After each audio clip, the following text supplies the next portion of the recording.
Pandora Zan sat before the detectives. I wanted it to stop. Her voice was calm. She said she woke up and her husband was already dead. She said she didn't see anyone.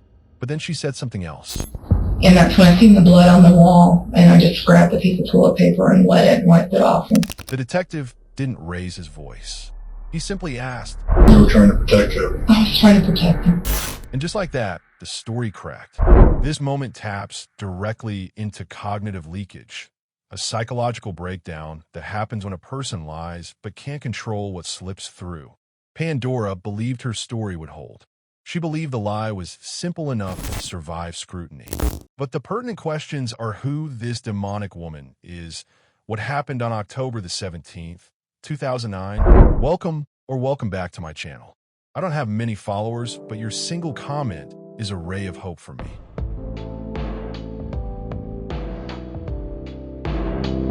On the early morning of October 17, 2009, in Miamisburg, Ohio, police were dispatched to a modest apartment following a frantic 911 call. Inside, they found Charles Zan, a former Army veteran and corrections officer, lying dead in his bed. He had been brutally stabbed multiple times. The home showed signs of chaos, but not the kind investigators expect from a true home invasion. The October air was cold, the apartment dim, and the scene strangely quiet for a crime of such violence. Charles's wife, Pandora Zan, was found shaken but physically unharmed.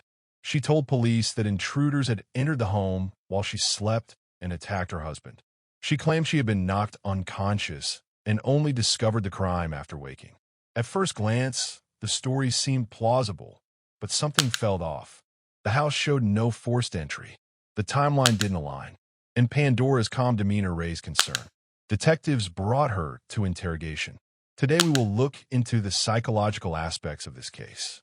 As detectives began asking routine questions, the story slowly unraveled.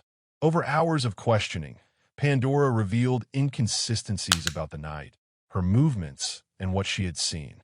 Investigators learned that she had been struggling emotionally, that her marriage was deteriorating, and that her adult son, Cody Henderson, had recently been deeply involved in her life. Today, we will look into the psychological aspects of this case.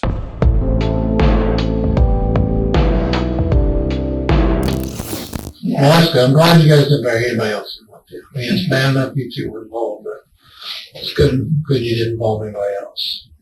Well, I'll tell you what, let's start back at what I want to do is I want, again, to go over the reasons, like the different reasons in the past why you were to this point with Chuck. But first, I just want to kind of start at Wednesday, go through Saturday, then we'll go back and we'll talk about, this is why I was so built up. This is why I was at the end of my rope, and we'll talk about that. Because I think that's important that that's heard. Okay. Do you think it's going to make any difference? I think so. Yeah, I think so. I do think so. Because like I told you before, if there's no reason for this, if you don't give a reason, people are just going to think you're cold-hearted. And I don't think you're cold-hearted. I think you just made a bad decision. You've got the bipolar thing going on that makes you do things you wouldn't normally do. And this was your only way out. The only way you knew to get out. And if you're going to get out, there's no reason why you couldn't benefit from it at the same time. I mean, that may have been secondary. The most important part was to get out, I think. It was. Okay. It was just to be done. And the money was secondary, right? Okay. The money really didn't matter to me. It was. The money mattered to Cody. Yeah. Detectives subtly reframed Pandora's actions as the result of desperation rather than malice. This aligns with neutralization theory, Sykes and Matza, 1957, which explains how individuals justify wrongdoing by minimizing moral blame. By presenting her behavior as understandable rather than evil, investigators make confession psychologically tolerable, allowing Pandora to admit involvement without fully accepting moral culpability. More to Cody. What did you tell Cody you'd get him out of it then?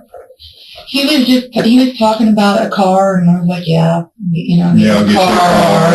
and and, you know, make sure your boys are taken care of, and, you know, I'll give you money, and, I mean, the same kind of thing that I've told Misty since then, if I ever got any money, if I was going to make sure she had a dependable vehicle, and I was going to set up a trust fund for the grandkids, and well, let's start with Wednesday, because Wednesday's the night you told Cody that, right? Wednesday afternoon, yeah. Wednesday afternoon.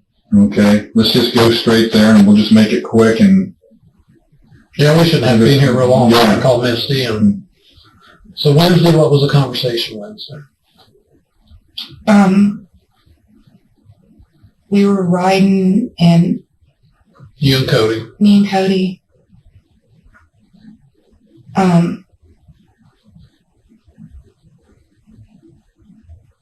And I think I was kind of in a quiet mood, and he asked me what was going on, and I told him that I couldn't stay with Chuck anymore, that I was done with it. He had hurt me a couple days before that, being too rough, and during sex, and had started talking because I thought I had the transsexual thing lit. Mm-hmm. But you didn't. I didn't. Mm-hmm. And he started talking about it again. How bad that he really wanted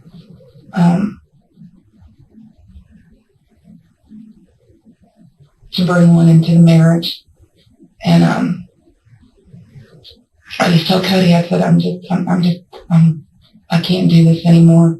I said, one of us is going to end up dying. I did tell Cody that. Detectives allow Pandora to speak at length about her life, marriage, and emotional struggles before ever challenging her version of events.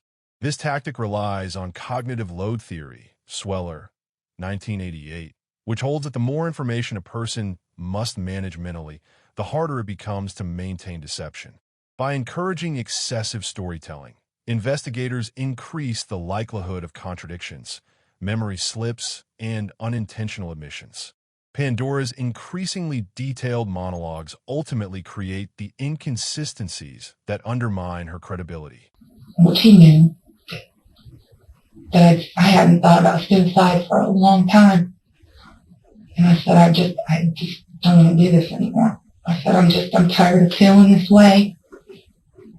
I mean, 7 years of feeling like, 8 years feeling like you're not enough. You can't even please your husband, and I did everything I could.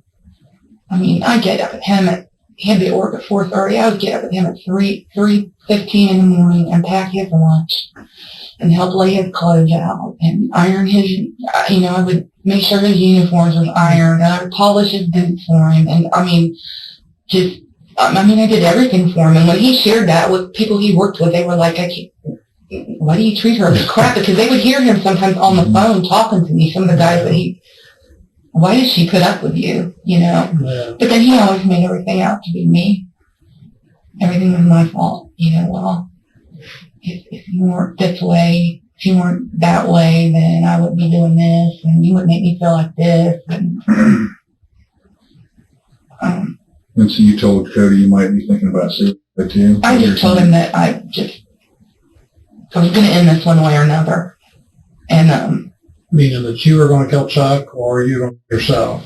Yourself is what I was talking about. Okay. And, I want to clarify that. And he said, Mom, you don't want to do that.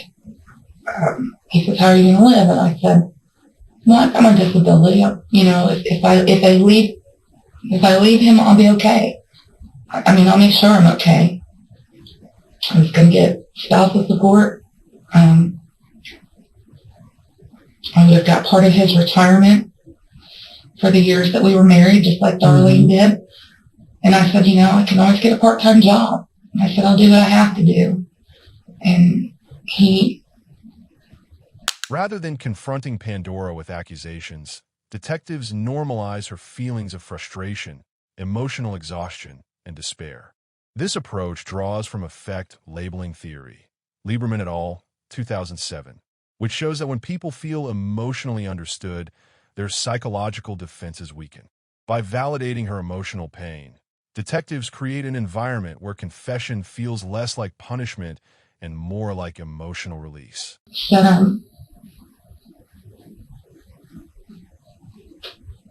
a better solution is if Chuck was dead. He said, you wouldn't have to put up with him anymore. He said, because you know he's never going to leave you alone. And he said, you'd have the insurance money. You'd be taken care of.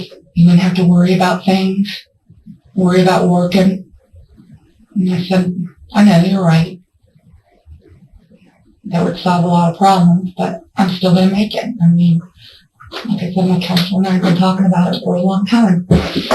And she had actually recently at a recent visit before that, asked me just how much more I was going to take before I left. She said, whether you believe it or not, you are strong enough to do it at this point. And then he says, I'm serious. He says, I could just kill him and that would take care of everything. And I said, well, you're right. If he was dead, it would take care of everything. He wouldn't hurt people and be mean to people and wouldn't have to put up with all the perversions and abuse. Whether the physical abuse stopped and the mental abuse kicked in 10 times as worse. How many times he told me he'd hate me, they hated me. So why did you marry me? And At multiple moments, investigators allow long pauses after Pandora finishes speaking. This silence is intentional and rooted in interactional pressure theory, which explains that humans feel an instinctive need to fill conversational gaps. Silence increases anxiety, and the suspect often continues talking to relieve discomfort, frequently revealing more than intended. Pandora repeatedly fills these pauses with deeper admissions. that was obvious. He wasn't going to let you out of marriage, I think is what you told me earlier. He wasn't. He wouldn't have let me out of marriage. So this seemed like, at the time, It seemed like a solution because those last 2 or 3 weeks, it had just got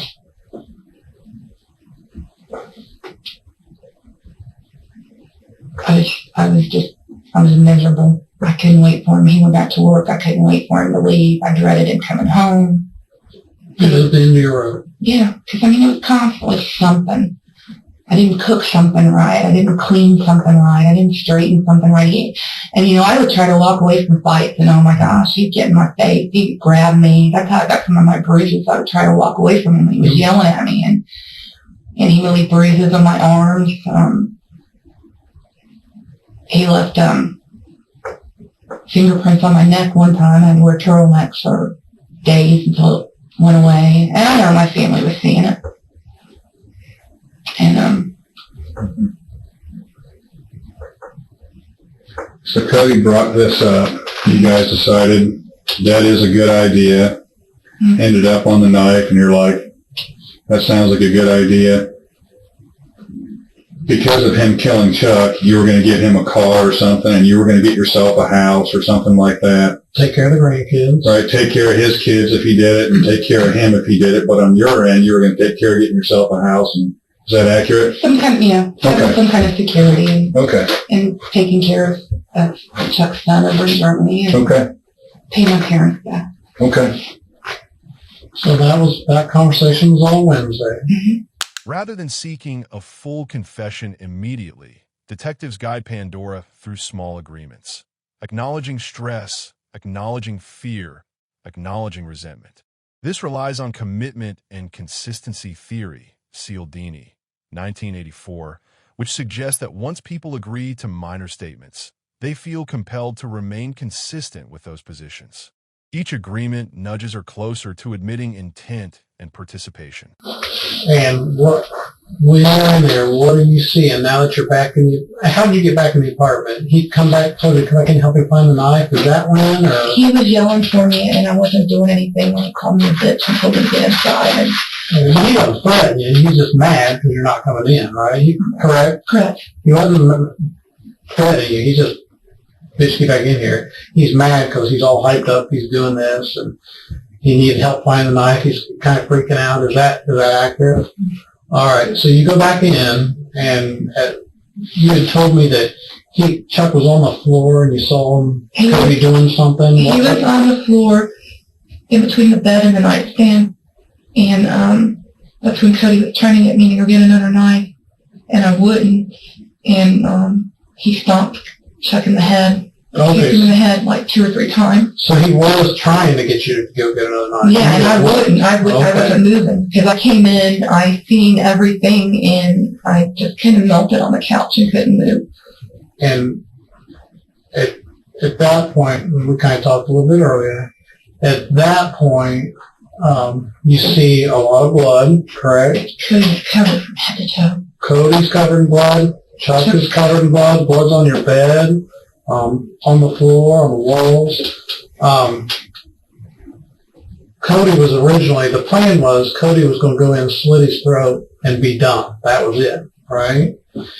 And when you went in and seen all that, when we initially interviewed you, I told you that you had told me it wasn't supposed to be like this. It wasn't supposed to be that messy. You were referring to it wasn't supposed to be that bloody. It was supposed to be one cut to the throat and done.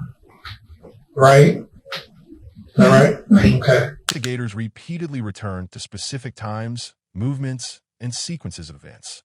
This method is rooted in reality monitoring theory, Johnson and Ray, 1981, which shows that fabricated memories lack sensory and temporal consistency.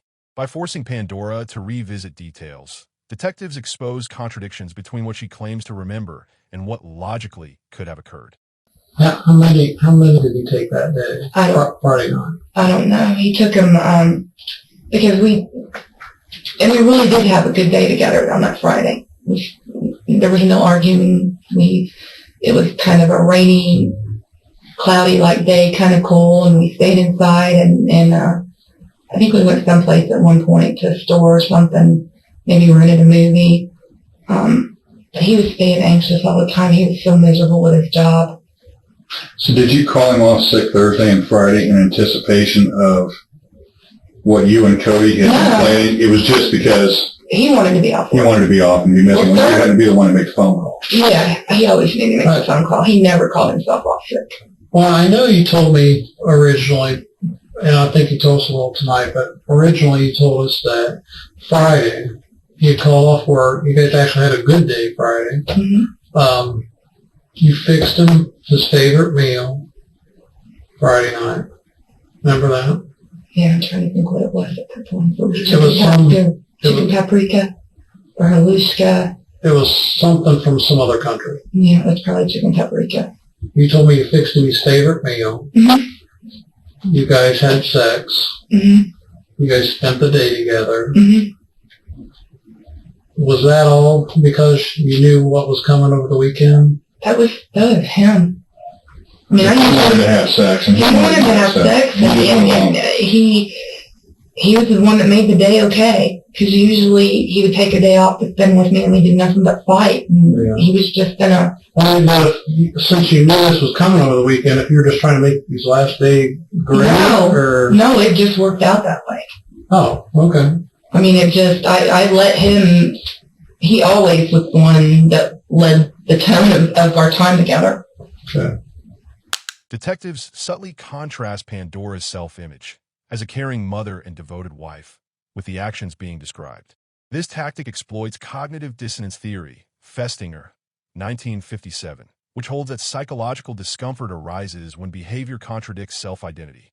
As the dissonance grows, individuals often resolve it through confession, reframing their actions as unavoidable or justified. But I don't know how many pills he took that day. I know I've seen him take them a couple times, but I don't know how many. I stopped asking him how many he was taking. I know. Was it that day? It was sometime. He had me. It may have even been that day. He had me call Adrian looking for pills. to have him look for some Clonopins or something for him. But Cody, what pills did Cody normally sell? Was it yours or These are my pain pills, my Percocet. Mm-hmm. Well, let me just recap. You tell me if I'm accurate. I got an ear clue from that film.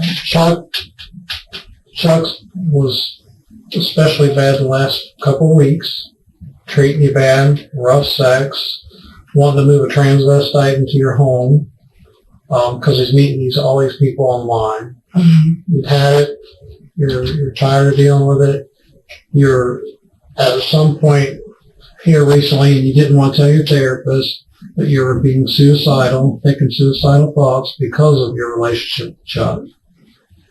So that Wednesday before this all happened, you talked to Cody and said, I'm thinking about committing suicide. Somebody's going to die. And I'm thinking about committing suicide. He's like, oh, Mom, no. Don't commit suicide for my mom. I don't want anything to happen to you. I'll take care of it. I'll take care of Chuck. I'm going to kill Chuck. Let's figure out how we can do it. And Cody starts throwing ideas out there. Cody says, hey, I can do the brakes. I can fix the brakes on the Jeep. No, that might hurt you or it might not work. Detectives subtly redirect blame towards circumstances, mental health, or external pressure rather than intent.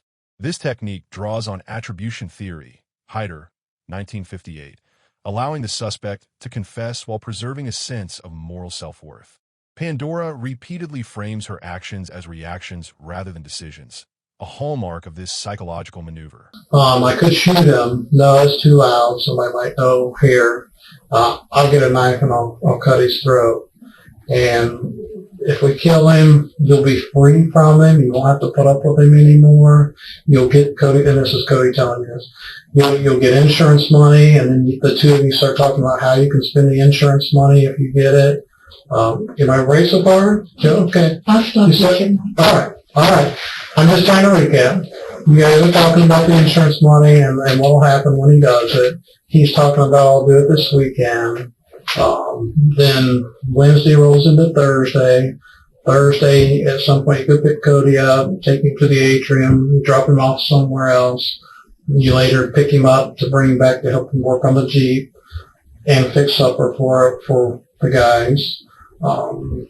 In between picking Cody up that second time, you stop at Walmart. You go get pizza. You give Cody $20 for cigarettes or whatever. You weren't sure what you're giving $20 for at that point. You come back out. Cody's gone. Cody's inside. Comes back out. Has the knife. Says, "This is a knife I'm going to slit Chuck's throat with. I'm going to kill him this weekend." And not a whole lot of conversation happens at that point, but Cody said, I'm going to do it this weekend. Thursday night rolls into Friday. Friday morning, at some point in there, Cody says, I need a car. Some to go get my license, some to drive around in, and if I'm going to come up there and do this to Chuck, I need wheels to get away. Is that accurate? Yes, sir. Okay. So you're all right. And you did talk to Chuck about that? About renting the car? Yeah. All right. So you talk to Chuck. Chuck says, yeah, you're renting the car. Cody comes, gives you money.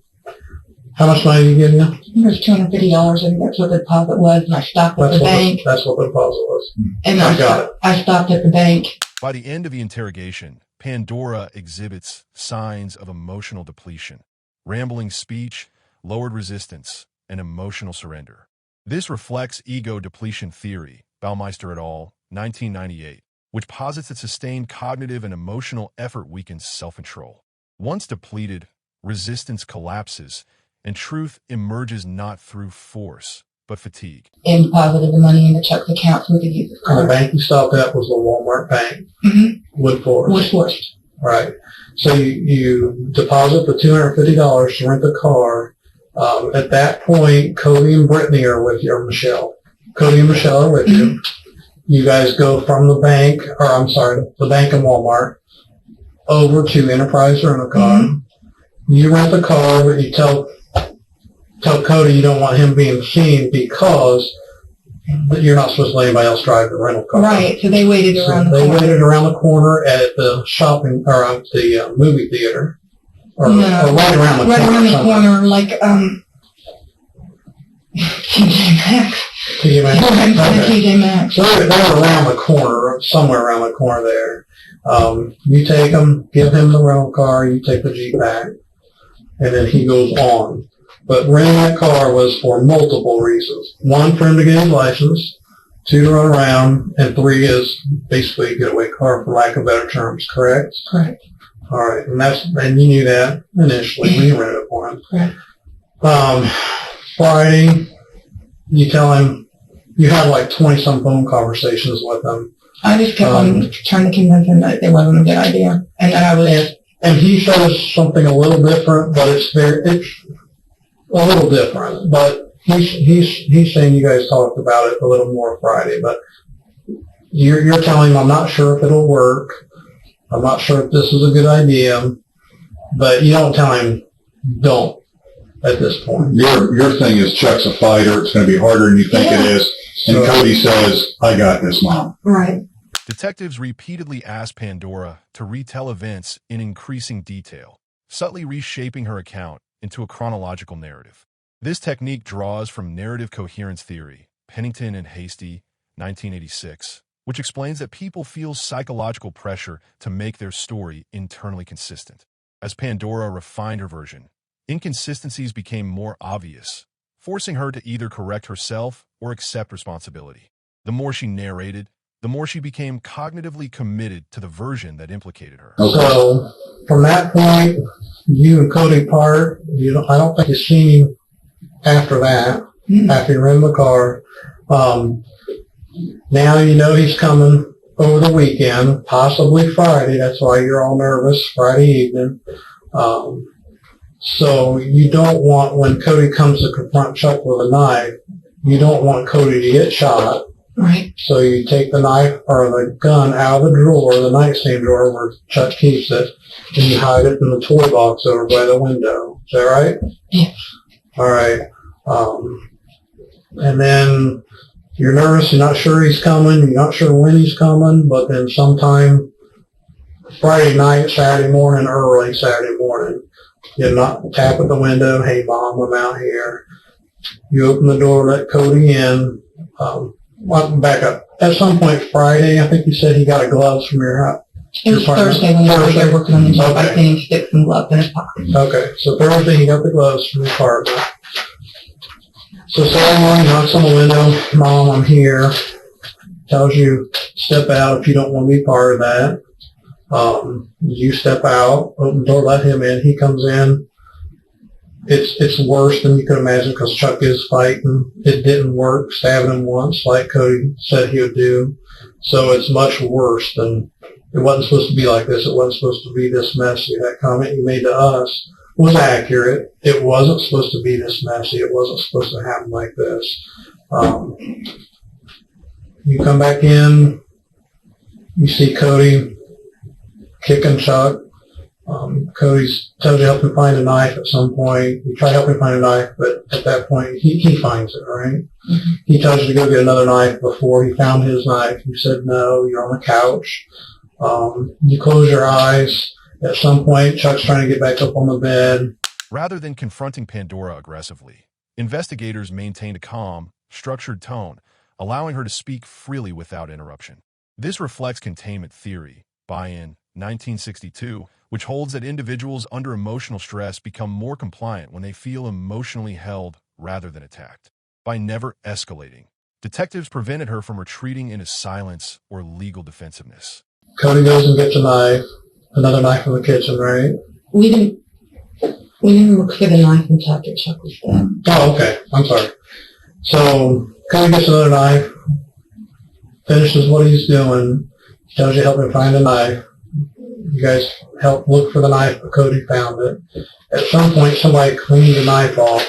It looked like a kitchen knife or something on the rag. It was a steak small- knife. Yeah, that's what it looked like on the rag, because the rag's folded up. Did you clean it off, or did Cody? No, that was Cody. So Cody cleaned that off.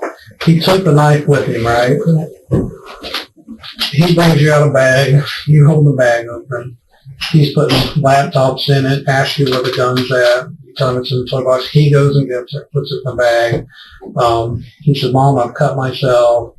You're in the bathroom with them. He puts a fingerprint on the wall. You clean that off because you don't want, you see it's a fingerprint. You know, you're trying to protect him. He leaves, tells you to make up whatever story you want. You're on your own. I'm out of here. He leaves. Then we have our interaction for that day, Saturday. When we're all done, you called Cody to come and get you because I know at some point in our conversation you're saying you're afraid of Cody, but that wasn't true, correct? You're not afraid of Cody. You called him to come get you, and we've already talked. You're not afraid of Cody, correct? Because this wasn't about you. It was about Chuck, correct? So he's not turning anger on you. And in fact, he's, until recently, until hearing all that, been protecting you. Detectives repeatedly framed Pandora as a mother, wife, and caregiver before addressing her role in the crime. This tactic draws on self-concept preservation theory, which explains that people are more willing to confess when their core identity is affirmed rather than attacked. By reinforcing her identity as someone who meant well, they allowed her to admit wrongdoing without fully destroying her self-image. But is all that accurate? Is there anything wrong? What's all right? I'll tell you what, I'm not having you write all that. I know. I'm sorry. But while we're doing that, we're going to call Missy. And Pandora, when you write your statement out, when you write it out, and be as detailed as possible, when you write that out, I'll go call Misty and have her get started up here. You can smoke in here a little bit. If you want to do it in this statement, or if you want to write a separate statement, if you want to, you can write an apology letter to Chuck's family. Do you want to do that? Yeah. All right. My pen. Absolutely. Can I call We that got now? the rest of your purse, though. Okay? And you're going to give this to her when... Yes. All right. The interview strategically juxtaposed Pandora's claimed intentions with a brutal outcome. This leveraged cognitive dissonance theory, Festinger, 1957, the discomfort caused when beliefs conflict with actions. As detectives highlighted the contrast between her claimed fear and the organized planning, the psychological tension increased until resolution became necessary through confession. Tanner's dad. He wouldn't. The gay I told guy. him, I said, well, I don't know. Tanner's dad's gay. He said, I told him, I said, I need to talk to Misty. I said, can you have her call? He said, well, she's a neighbor and I can't go get her. It's too cold out to take my kid out. I'm like, it's important. Go get her. Yeah, he said, well, maybe I have a neighbor go get her. Like, she's at the neighbor's. I don't get it. He said he'll have her call me back in a minute.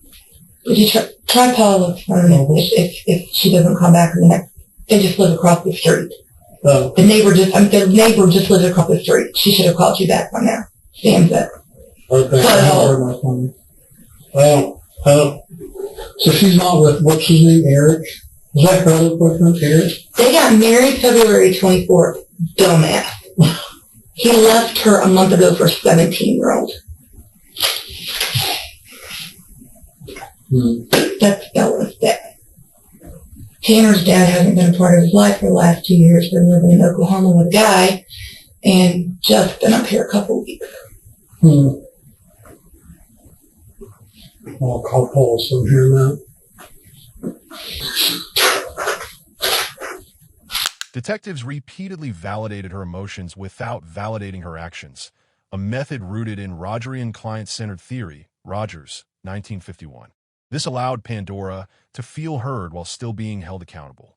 Validation reduced defensiveness, making her more likely to volunteer incriminating details without realizing the legal weight of her admissions. Anything else? All right.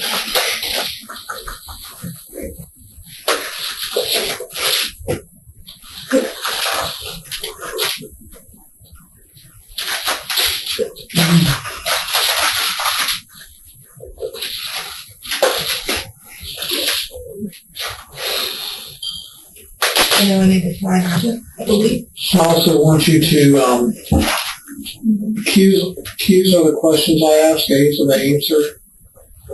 I'm guessing. Yeah. Very good.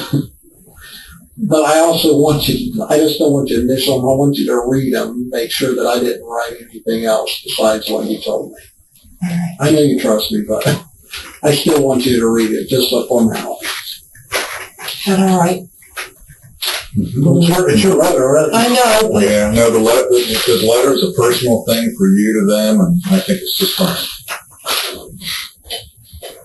Yeah, just read the questions and answers to make sure I didn't sneak in anything on you.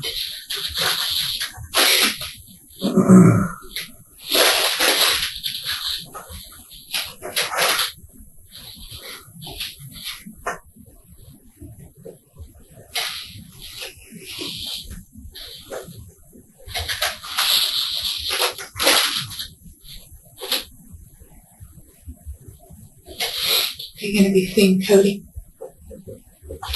Yeah, I'm sure at some point here soon we'll see him. Huh?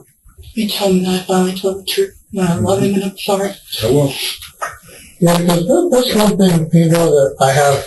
Well, I'll let you finish there and I want to ask you something.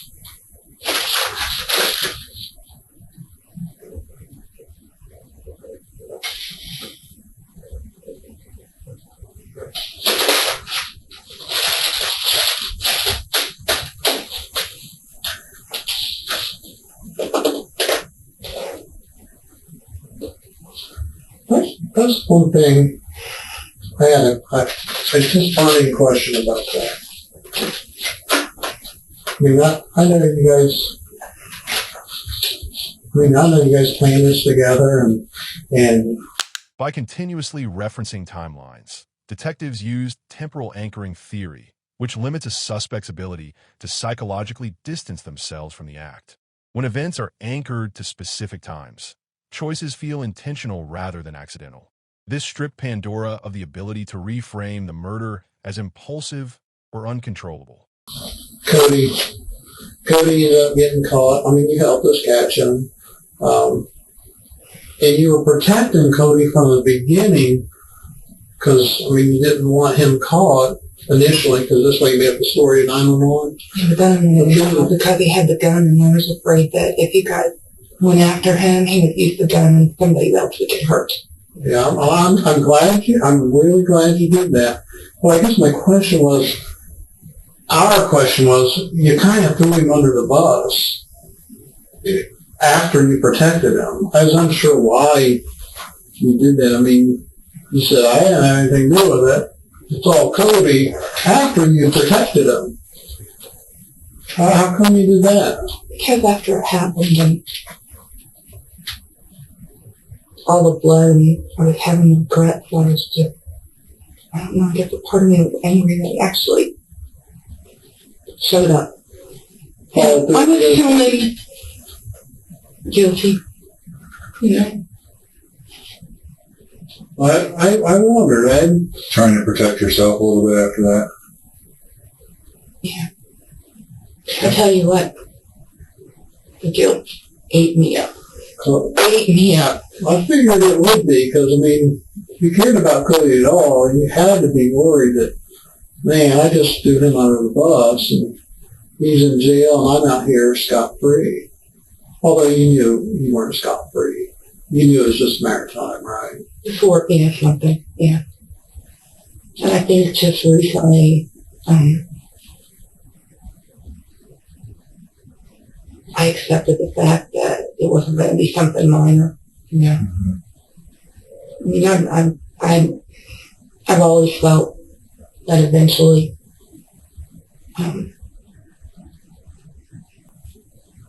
I'd get charged with something major.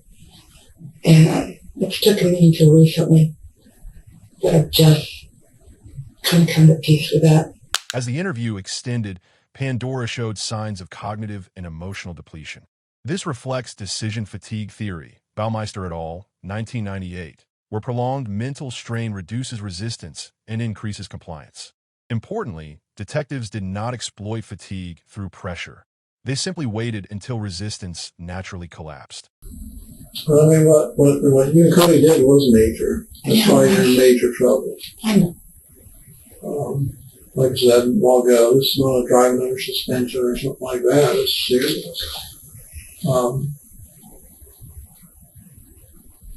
I really didn't think he would show up. I didn't. I thought he would get so drunk and so messed up on drugs that he just wouldn't show up. Yeah. Well, he said, I'll be there sometime this weekend. So you didn't know when he's coming. No. But I figured the longer it took for him to get there, the less chance of him coming was. Mm-hmm. But by the time you first started to back out was when it was too late and happening. And then that was just too late, right? When you first started happening. You know, when I first realized that it wasn't a good idea, or that I didn't want it to happen, was after the day that Chuck and I had together. Yeah. Yeah. Because it finally had a good day. Yeah. It's a long time coming. But those wheels were already set in motion, and you let him in, and what happened, happened. Like you said in your statement, I mean, it was too late at that point. By the time you realized you didn't want it to happen, it basically already happened.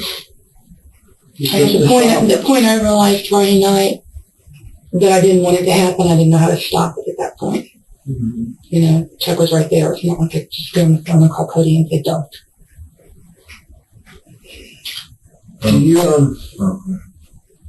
She wanted to call Terry. Well, I was going to let her call Terry. Sure. Do you have anything else for her before she calls? No, I think it's time that you want to call Terry while you're smoking a cigarette. Yeah.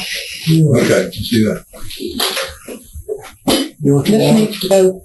Detectives subtly separated responsibility between Pandora and Cody, allowing her to confess without feeling she bore full blame. This technique is grounded in attribution diffusion theory, where shared responsibility reduces fear of total condemnation. Once Pandora believed responsibility was distributed, she became far more open.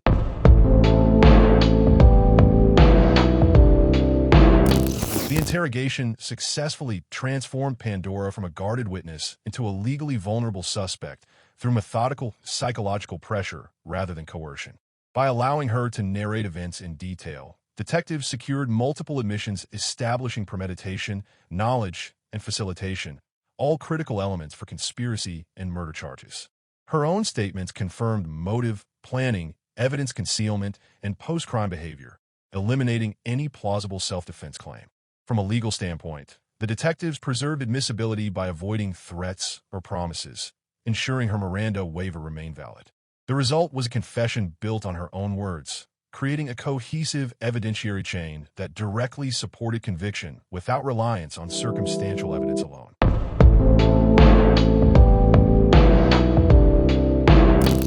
Pandora Zan, who orchestrated and facilitated the murder, was convicted for planning the attack and was sentenced to life in prison with no chance of parole plus an additional 25-year term, reflecting the court's view of her central role in planning and concealing the crime.